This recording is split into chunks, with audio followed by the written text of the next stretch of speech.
ओम नमः शिवाय. आज आपण प्रदोष व्रत महात्मा आणि व्रतकथा पाहणार आहोत. ओम शिवशंभो नमः. श्री गणेशाय नमः. श्री उमाशंकर पुत्राय नमः. हे मयुरेश्वरा, लंबोदरा, बुद्धिसागरा, विघ्नेश्वरा, पालीच्या बल्लाळेश्वरा, विद्येच्या उपासका, तुझा आशीर्वाद ही जीवनाची यशस्वी शिदोरी. माता विद्यावती सरस्वतीला नमन. हे विद्यावती, सुधारावी माझी मती, ज्ञानदान करावे ही माझी प्रार्थना. नमन तुझला विना पुस्तक धारणी. आता नमन करूया ब्रह्मा विष्णू महेश त्रिमूर्तीला. आशीर्वाद द्यावा तुम्ही आम्हाला. श्री सिद्ध गंधर्व यक्ष किन्नर, नमन तुमच्या चरणी. वेद व्यास विश्वामित्र वाल्मिकी मुनी, शुभाशीर्वाद द्यावा मजला माझ्या पिता जननी. माता पिता श्रेष्ठ हे सांगितले श्री गणेशांनी. आता वंदूया विष्णुपत्नी लक्ष्मीला, तिच्या आराधनेने कमतरता नसे धनाला. लक्ष्मी चरणी ज्याचे मन, त्याला लक्ष्मी कमी पडू देत नाही कशाला. पुन्हा करावे वंदन श्री गणेशाला, करावे प्रदोषव्रत महात्म्याचे वाचन. कुरवपूर गावी राहत होता एक ब्राह्मण. अंबिका नाम पत्नीला सांभाळे हा ब्राह्मण. दोघांचे होते विषण्ण ते मन. पुत्र होताच पत्नी अंबिकेला, बालक जाई तिचे स्वर्गाला. ब्राह्मण पती पत्नी गेले तीर्थयात्रेला. यात्रेनंतर अंबिके पोटी एक पुत्र जन्मला. कितीही शिकविले तरी विसर पडे त्याला. पुत्र बुद्धीची काळजी पडली माता अंबिकेला. व्रतबंधन केले तिने आपल्या पुत्राला. तोच अंबिकापती ब्राह्मण गेला स्वर्गाला. भिक्षेशिवाय नाही मार्ग उरला, वाईट वाटू लागले त्या बालकाला. एक दिनी पुत्र वदला मातेला, कुशाग्र ब्राह्मणापोटी बुद्धिहीन जन्मला. बुद्धिहीन संबोधतात जन्मजला, काय अर्थ आहे माझ्या जगण्याला. जातो मी आता वनवासाला. माता द्रवली ऐकुनी त्या वाक्याला. वदे बालकाला, जाऊ आपण देहार्पणाला. माता पुत्रासह गेली देह अर्पण्याला. त्यांच्या पुण्यकर्माने गुरुदत्त अवतार प्रगटला. श्रीपाद वल्लभ कुरवपूर निवासाला. दर्शन लाभ झाला माता पुत्राला. श्री गुरु अवतार वदले, काय कारण झाले देहार्पणाला. गुरु बुद्धिहीन वदतात लोक मजला, नको वाटू लागले हे जीवन जगण्याला. अंबिका माता वदली पुढील जन्माला, ऐसा पुत्र नको माझ्या जीवनाला. अर्थच नाही अशा जगण्याला. श्रीपाद वल्लभ वदले ब्राह्मणीला, शनी प्रदोष व्रत कथी तो अजी तुझला. नको जाऊ आत्महत्याद्वारे पापाला. उज्जयिनी राजा चंद्रसेन धर्मशास्त्र पारायण, त्याचा मित्र मणिभद्र सदा भजे ईश्वराला. पाहुणी त्यांच्या भक्तीला, शिवशंकराने सूर्यप्रकाशासारखा मणी दिला त्याला. एक विशेष होते त्या मण्याला, प्रकाश पडेल ज्यावर सोन्याचे रूप लाभे त्या धातूला. पूर्णत्व येई त्या मण्याने मन इच्छेला. सर्वत्र त्या चिंतामणीची कीर्ती पसरली. परचक्र आले त्या राजाच्या राज्यावरी. तो दिन होता शनिवार त्रयोदशी. त्रयोदशी दिनी राजा गुंतला शिवलिंग पूजनी. प्रार्थित होता मनोमनी, तेथे आले गोप करण्या पूजा पाहणी. गोप वदले ती पूजा पाहुणी, आपणही पूज्या शिवलिंगा मनोमनी. गोप पूजू लागले त्या महाबळेश्वर शिवलिंगाला. गोपांचा पूजा समारंभ संपला. गोप गेले आपापल्या घराला. एक गोप पुत्र त्या शिवलिंगापाशी थांबला. काही केल्या जाईना तो घराला. बालक हट्टाचा राग आला मातेला, तिने तोडले क्रोधाने त्या शिवलिंगाला. गोप पुत्र प्राण त्यागू लागला, तेव्हा प्रत्यक्ष शिवभगवान प्रसन्न झाले गोपाला. पाहून त्यांच्या भक्तीला शिवशंकर वदले त्या गोपपुत्राला.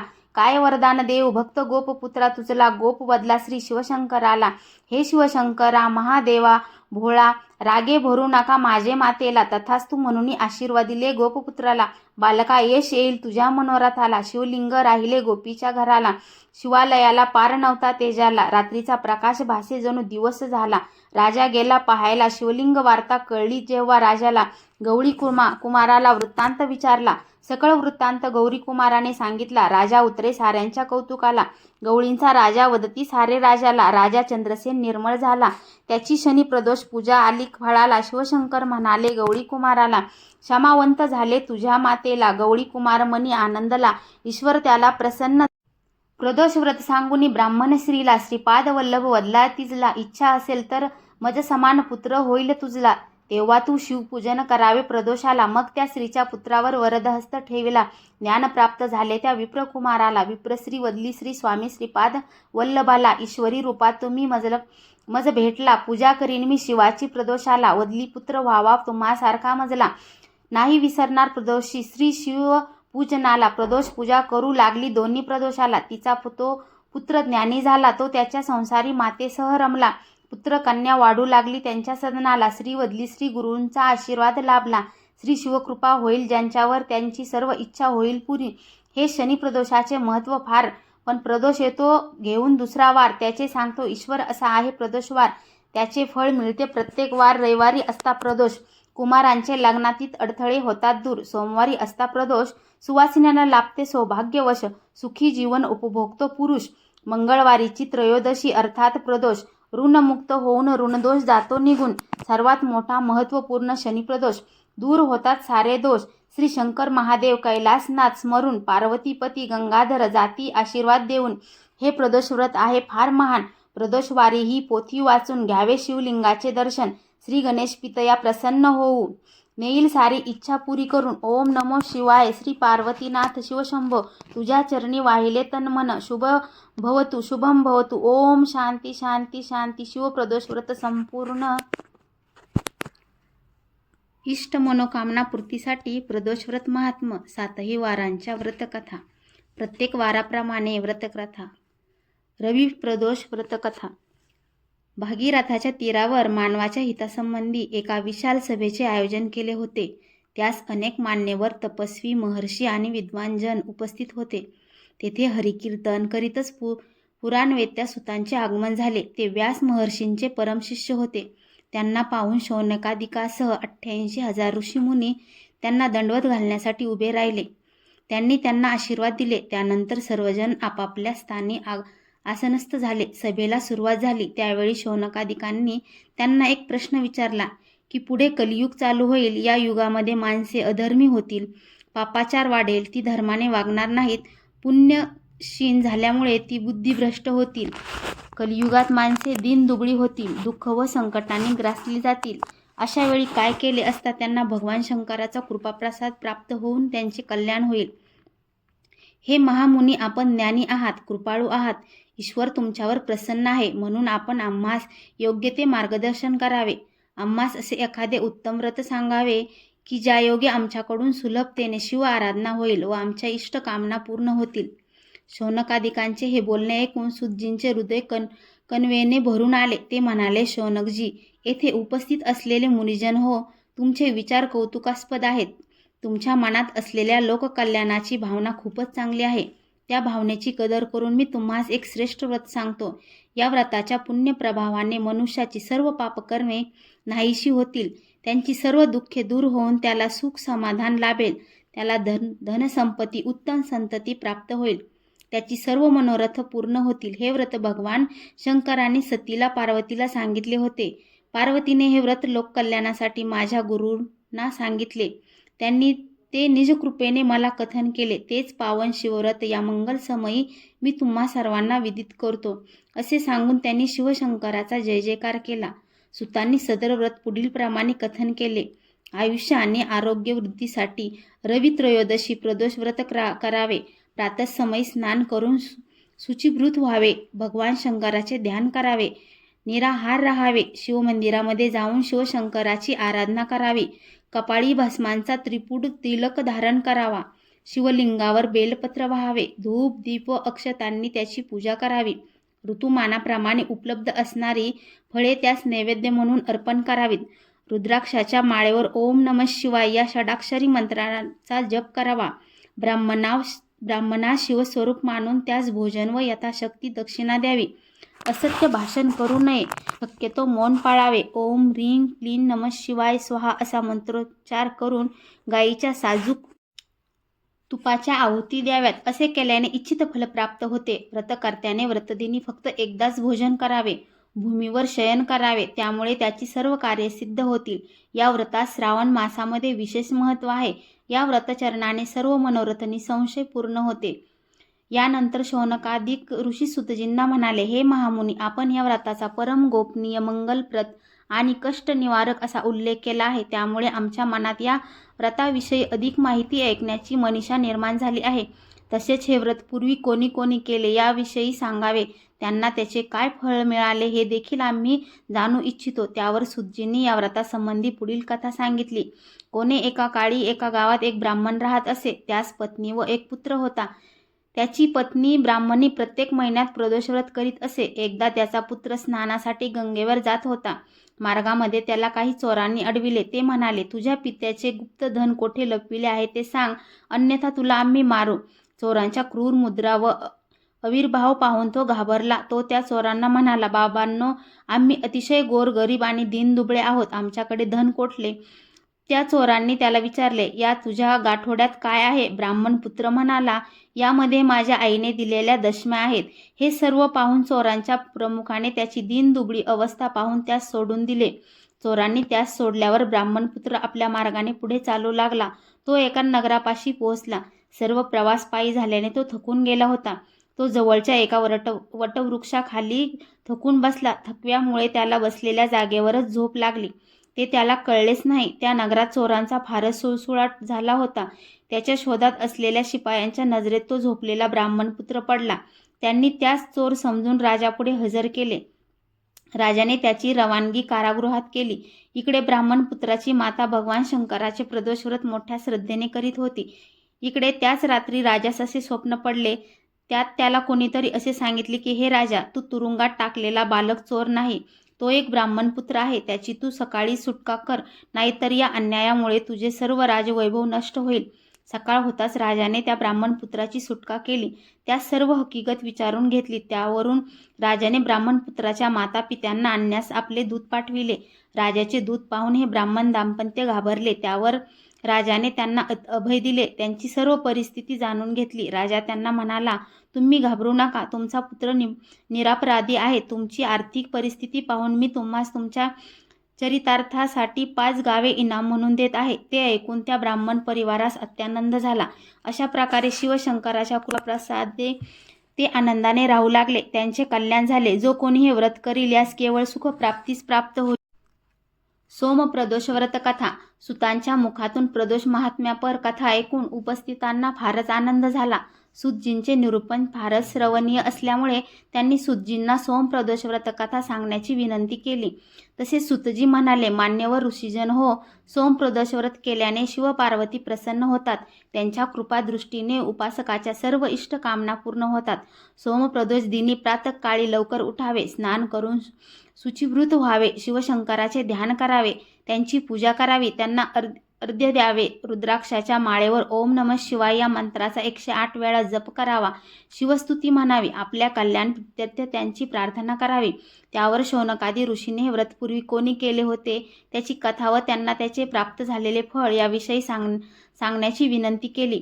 सूतजी म्हणाले, एका नगरात एक विधवा ब्राह्मणी राहत होती. ती निराधार होती. भिक्षा मागून ती आपले व आपल्या मुलांचे पोट भरवायची. एक दिवशी ती भिक्षा मागून परत येत असता तिला एक बालक दिसले. ते तिच्याच मुलाच्या वयाचे होते. त्यांची अवस्था अतिशय वाईट होती. त्यांना पाहून तिला खूप वाईट वाटले.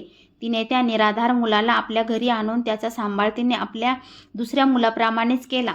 तो मुलगा विदर्भ देशाचा राजपुत्र होता. शेजारच्या राजाने त्याच्या पित्यावर आक्रमण केले होते. ते राज्य आपल्या ताब्यात घेतल्यामुळे तो राजपुत्रहीन दिन होऊन इकडे तिकडे भटकत होता.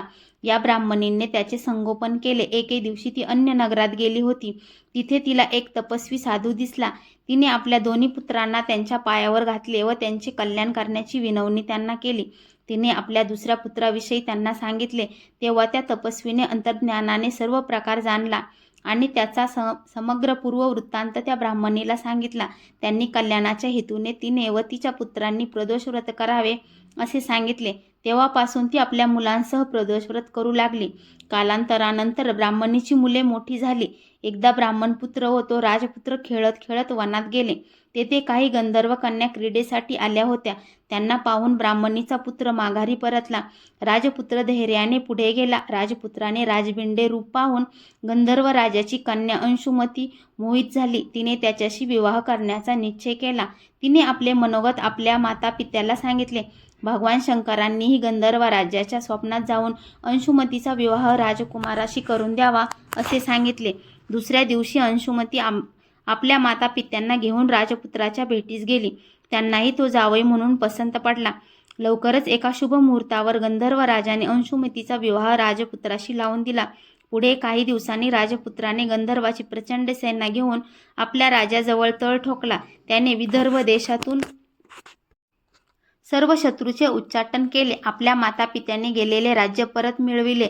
ब्राह्मणीला त्याने राजमाता म्हणून सन्मानित केले आणि तिच्या पुत्राला प्रधानमंत्री या पदावर नियुक्त केले. मग तो अंशुमतीसह आनंदाने राज्यकारभार करू लागला. अशा तऱ्हेने प्रदोष व्रताच्या प्रभावाने ती ब्राह्मणी, तिचा पुत्र व राजकुमार यांचे दिवस पालटले.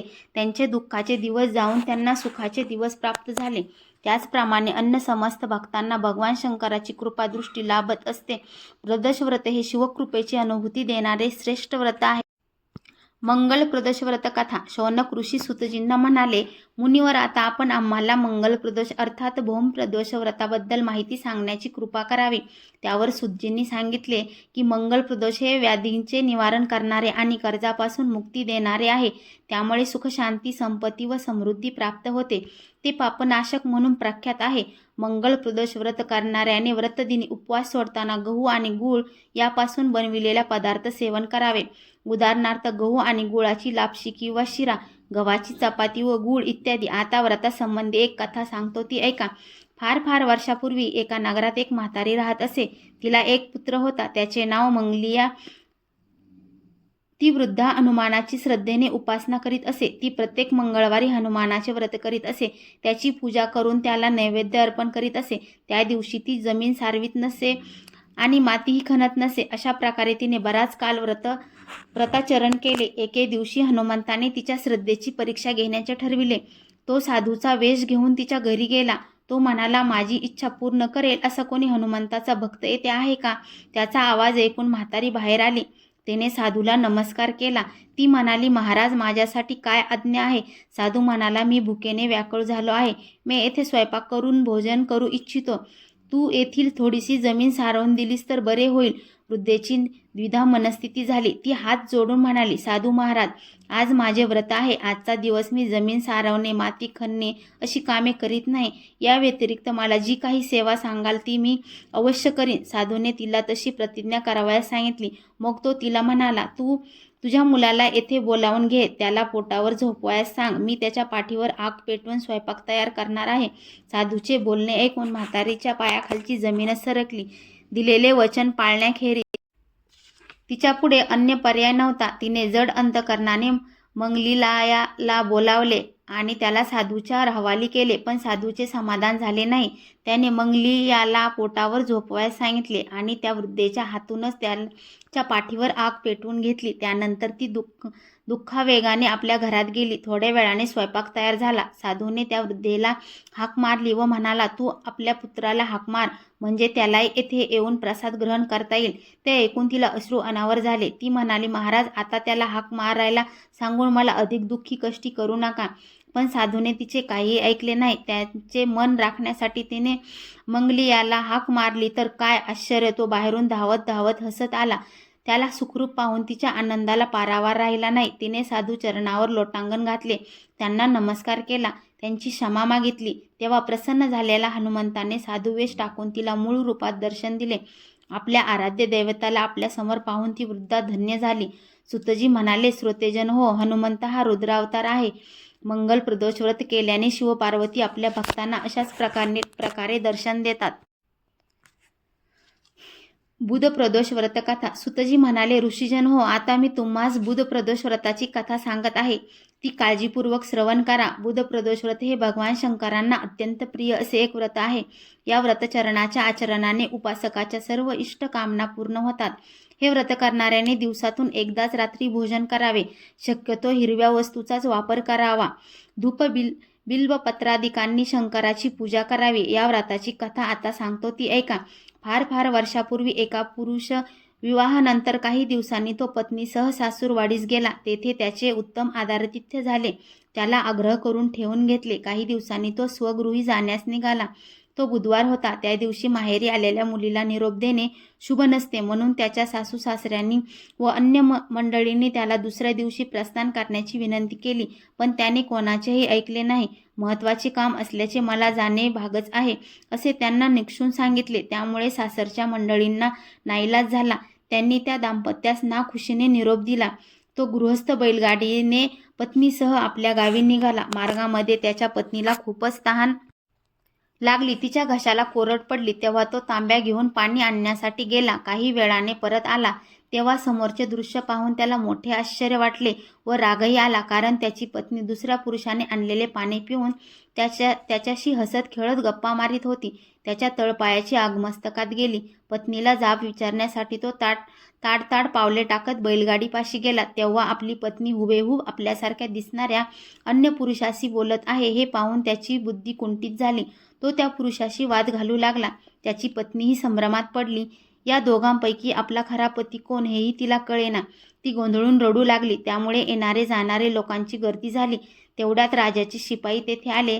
त्याने त्या स्त्रीस त्याविषयी विचारले, हा काय प्रकार चालला आहे? या दोघांपैकी तुझा खरा पती कोण? पण ती बिचारी काहीच बोलू शकली नाही. तेव्हा भर रस्त्यात घडत असलेला प्रकार पाहून त्या पुरुषाच्या डोळ्यात पाणी आले. सासरची माणसे आज बुधवारी त्रयोदशी असताना जाऊ नको असे परोपरीने सांगत असताना आपण त्यांचे ऐकले नाही, त्याचेच हे फळ आहे. या विचाराने तो पश्चाताप करू लागला. त्याने भगवान शंकरांना हात जोडले व आपण म्हणाला, प्रभू, माझ्याकडून आज अक्षम्य अपराध घडला आहे. मला क्षमा करा.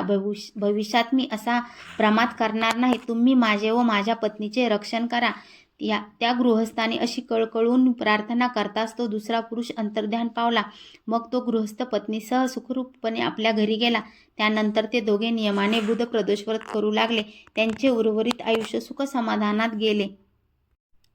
गुरुप्रदोष व्रतकथा. शौनक ऋषी सूतजींना म्हणाले, महामुनी, आता आम्हाला गुरुप्रदोष व्रताची कथा सांगा, जेणेकरून या व्रताचे महात्मा आम्हाला समजेल. सूतजी शौनकादिक श्रोत्यांना म्हणाले, महोदय, गुरुप्रदोष व्रत केल्याने उपासकाच्या शत्रूचा विनाश होतो. व्रतकर्त्याला सुख समाधान शांती व स्थैर्य लाभते. त्याचा उत्कर्ष होतो. या जगात जे व्रतवारांची मासांची व तिथींची जेवढी व्रते प्रचलित आहेत त्यामध्ये गुरुप्रदोष हे अतिशय ज्येष्ठ असे आहे. मी तुम्हाला या व्रताची कथा सांगतो, ती आपण श्रवण करावी. एकदा देवांचा राजा इंद्र आणि वृत्तासूर यांच्यात भयंकर रणकंदन झाले. त्यावेळी देवांनी दैत्य सेनेवर हल्ला करून प्रचंड संहार केला. हे पाहून वृत्रासूर अतिशय संतापला. त्याने आसुरी मायेने अक्राळ विक्राळ रूप धारण केल्यामुळे इंद्रादिक देवांना भीतीने ग्रासले. वृत्रासुरावर विजय मिळवण्यासाठी काय करावे याचा त्यांना प्रश्न पडला. त्यांनी देवगुरु बृहस्पतींना आव्हान केले. तेव्हा त्यांनी त्यांच्याशी विचार विनिमय केला. तेव्हा ते म्हणाले, हे देवेंद्रा, वृत्रासूर मोठ्या तपस्वी आणि कर्मनिष्ठ आहे. त्याने गंधमादन पर्वतावर उग्र तपश्चर्या करून भगवान शंकरांना प्रसन्न करून घेतले आहे. हा वृत्रासूर पूर्वजन्मीचा चित्ररथ राजा होता. तुझ्या जवळील जे रम्य वन आहे तेथे त्याचे राज्य होते. आता साधू वृत्तीने विचारवंत तेथे राहून तप करतात. ती एक भगवान शंकरांना प्रसन्न करून घेण्याची एक संपन्न भूमी आहे. एके दिवशी चित्ररथ विमानात बसून कैलास लोकी गेला. त्याने शंकराचे दर्शन घेतले. त्यावेळी जगदंबा पार्वती त्यांच्या वाम अंकावर बसली होती. ते दृश्य पाहून त्याला हसू आले. तो उपवासाने म्हणाला, हे प्रभो, आम्ही मायेने मोहित होऊन विषयात अडकून पडतो, स्त्रियांमध्ये आसक्त होऊन राहतो, पण एखादा देव स्त्रीला आलिंगन देऊन सभेमध्ये बसला आहे असे देवलोकातही कधी दृष्टीस पडत नाही. त्याचे बोलणे ऐकून शंकरांना हसू आले. ते म्हणाले, हे राजा, माझा व्यावहारिक दृष्टिकोन नेहमीच वेगळा असतो. त्यामुळे माझे वर्तन लोकांना विपरीत आणि अघोरी वाटते. मी जगाला वाचविण्यासाठी कालकूट नामक महाविष प्राशन केले. त्याचा भयंकर दाह सहन केला. तरी तुमच्यासारखे साधारण लोक मला थट्टेने हसतात. याला काय म्हणावे? मात्र पार्वतीला चित्ररथाचे बोलणे खटकले. ती संतापाने म्हणाली, दुष्टा, तू सर्वव्यापी माहेश्वराबरोबर माझीही थट्टा केली आहेस. या दुष्कर्माचे फळ तुला भोगावेच लागेल. येथे सनंदन व कुमार उपस्थित आहेत. विशुद्ध प्रकृतीने महान शास्त्रवेत्ते व तत्ववेत्ते विनम्र भावे उभे आहेत. ही सर्व थोर मंडळी अज्ञान नाहीसे झाल्यावर शिवभक्तीतच रममाण झाली. यांना शिवाचे आचरण कधीही गैर वाटत नाही. त्यांच्या प्रत्येक कृतीत लोककल्याणच होते. ही यांची प्रत्यक्ष अनुभूती आहे. तू स्वतःही ज्ञानी आहेस, चतुर आहेस, तरीही शिवाची थट्टा केलीस. या प्रमादाबद्दल मी तुला शासन करणार आहे. त्यामुळे भविष्यात तू केव्हाही साधू संतांच्या थट्टेचे दुस्साहस करणार नाहीस. तू विमानातून खाली पडून राक्षस योनीत जन्म घेशील असा मी तुला शाप देत आहे. पार्वतीच्या अभिशापाने चित्ररथास राक्षसाचा जन्म मिळाला. तो त्वष्टा ऋषीच्या श्रेष्ठ तपोबलाने भूलोकात उत्पन्न झाला. पूर्वसंस्काराला अनुसरून तो लहानपणापासून शिवभक्ती करू लागला. त्याच्यावर भगवान शंकराचा वरदहस्त आहे. तुम्ही कितीही प्रयत्न केलात तरी त्याला जिंकू शकणार नाही. म्हणून माझे तुम्हाला सांगणे आहे की तुम्ही गुरुप्रदोष व्रत करून आधी शंकराला प्रसन्न करून घ्या. त्यानंतर तुम्हाला व्रतासुराचा पराभव शक्य होईल. हे ऐकून इंद्रादिकांना मोठे समाधान लाभले. त्यांनी गुरुप्रदोष व्रताचे मोठ्या श्रद्धेने आचरण केले. या व्रतप्रभावानेच इंद्राने वृत्तासुरावर विजय मिळविला आणि देवलोकात शांती प्रस्थापित झाली. शुक्रप्रदोष व्रत कथा. सूतजींनी शुक्रप्रदोष व्रताची कथा सांगितली ती अशी. ते म्हणाले, शुक्रप्रदोष व्रताचा विधी हा सोमप्रदोष व्रतासारखाच आहे. यामध्ये खिरीसारख्या पांढऱ्या पदार्थाचे सेवन करणे यास विशेष महत्त्व आहे. या व्रतचरणाने स्त्री सौख्य लाभते, सौभाग्य वृद्धी होते. या व्रताची कथा पुढील प्रमाणे. प्राचीन काळातील ही एक गोष्ट आहे. एका नगरात 3 घनिष्ठ मित्र राहत होते. त्यांच्यापैकी एक राजपुत्र होता, एक ब्राह्मण पुत्र होता आणि तिसरा एका धनाधिकाचा पुत्र होता. राजपुत्र व ब्राह्मणपुत्र यांचे विवाह झाले होते. ते आपल्या संसारात सुखी होते. धनिक पुत्राचा विवाह झाला होता, पण त्याची पत्नी सासरी नांदावयास तयार नव्हती. एके दिवशी ते तिन्ही मित्र गप्पा गोष्टी करीत होते. त्यामध्ये स्त्रियांचा विषय निघाला. तेव्हा स्त्रियांची तारीफ करताना ब्राह्मणपुत्र म्हणाला, पुरुषाला स्त्रीशिवाय शोभा नाही. पत्नी ही गृहलक्ष्मी असते, तिच्याशिवाय जीवन व्यर्थ आहे. ते ऐकून धनिक पुत्र घरी गेला. त्याने आपल्या मातापित्यांना आपल्या पत्नीला माहेराहून सासरी परत आणण्याचा निश्चय सांगितला.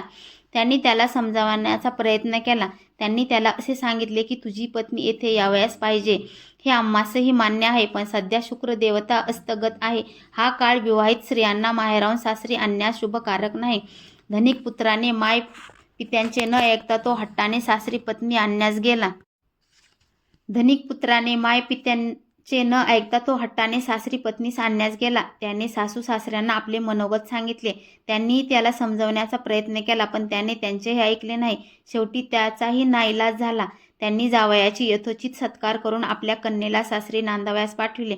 सासरच्या लोकांचा निरोप घेऊन धनिक पुत्र पत्नीसह बैलगाडीतून आपल्या गावी निघाला.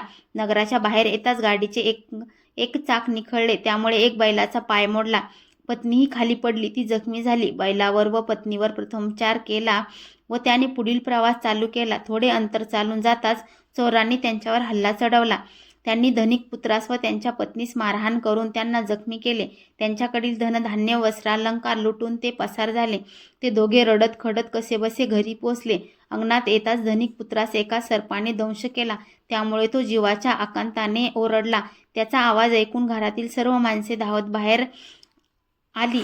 त्याच्या पित्याने धावत जाऊन वैद्यास घेऊन त्यांच्यावर औषधोपचार सुरू केला, पण वैद्याने त्यांना सांगितले की हा 3च दिवस जिवंत राहील. हे ऐकून त्यांच्या कुटुंबावर कुऱ्हाडच कोसळली. त्यांच्या मृत्यूच्या धास्तीने त्याचे माता पिता भयभीत झाले. त्यांची पत्नीही रडू लागली.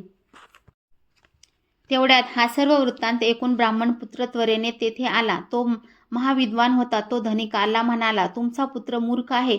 शुक्रास्त असताना तो पत्नी सासरी घेऊन आला, म्हणूनच या सर्व संकटांना त्याला सामोरे जावे लागत आहे.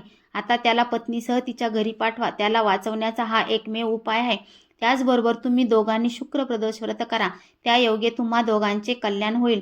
धनिकाला त्याचे म्हणणे पटले. त्याने पुत्र व सुनेला तिच्या घरी पाठविले. तिच्या माहेरी जाताच त्यांच्या तब्येतीत फरक पडला.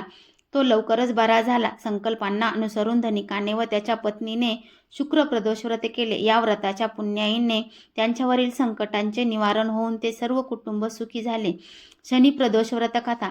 शौनक ऋषी सूतजींना म्हणाले, हे महामुनी, तुम्ही आम्हाला भगवान शंकराची प्रसन्नता व कृपादृष्टी प्राप्त करून देणाऱ्या सर्व प्रदोष व्रतांचे महत्त्व सांगितले. आता आम्हास शनिप्रदोष व्रताविषयी सांगा. सूतजी म्हणाले, ऋषीश्वर, शनिप्रदोष व्रत केल्याने पुत्रप्राप्ती होते, तसेच संततीविषयक चिंता दूर होतात. या संदर्भात एक कथा मी तुम्हाला सांगतो, ती तुम्ही कथन करा. प्राचीन काळी एका नगरात एक धनिक राहत होता. तो धनधान्य आणि वैभवाने संपन्न होता.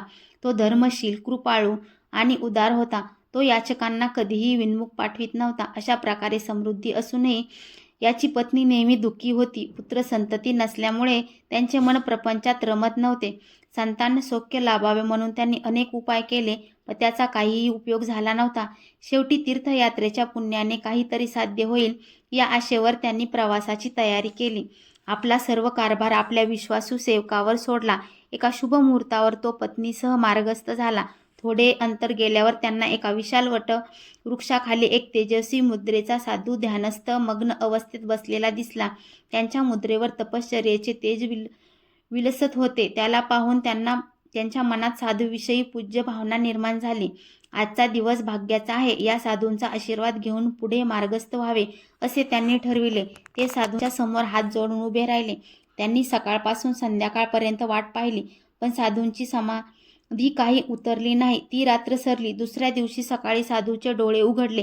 त्यांनी समाधी उतरल्याचे पाहून त्या दाम्पत्यास अत्यानंद झाला. त्यांनी साधूस भक्तिभावाने वंदन केले. यावर साधूने त्यांच्याकडे सस्मित पाहून त्यांना शुभाशीर्वाद दिले. साधूचे हात उंचावत त्यांना आशीर्वाद दिला. तो त्यांना म्हणाला, हे धनिक, तुझी भक्ती व स्थैर्य पाहून मी तुमच्यावर खुश झालो आहे. मी तुमची व्यथा जाणतो. पुत्र संतान नसल्याने तुम्ही दुःखी आहात हे मी जाणतो. तुम्हास पुत्र प्राप्तीचा एक उत्तम उपाय सांगतो. त्यानंतर त्या साधूने त्यांना शनी प्रदोष व्रत करण्यास सांगितले. त्यांना तुम्हास सतगुणी पुत्र संतती होईल असा आशीर्वाद दिला. साधूंना वंदन करून त्यांनी तीर्थयात्रेस प्रारंभ केला.